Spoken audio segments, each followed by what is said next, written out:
நண்பர்களே பார்த்தீங்கன்னா நம்மளோட சுரக்காய் கூட்டு வந்து நல்லா கொதி வந்துருச்சு. இப்போ இதில் வந்து நம்ம வந்து ஒரு 50 கிராம் மல்லாட்டை பருப்பு வறுத்து எடுத்து அரைச்சி வச்சுருக்கோம். அது இதில் சேர்த்துப்போம் நண்பர்களே.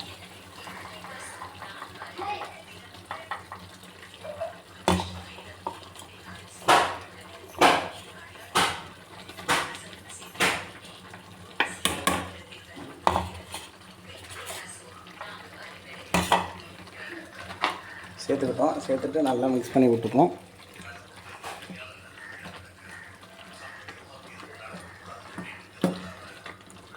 அவ்வளோதாங்க.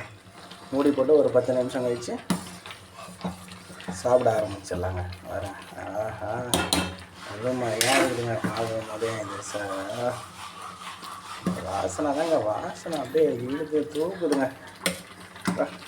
மல்லாட்டை பயிர் போட்டிருக்கோம்ல, மல்லாட்டை பயிர் போட்ட உடனே குழம்பு கொஞ்சம் அப்படியே திக்னஸ் ஆகிடும்.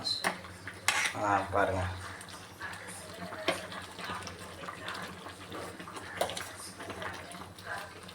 தெரியுதுங்களா? இப்போ தாங்க அந்த வாசனை வருது.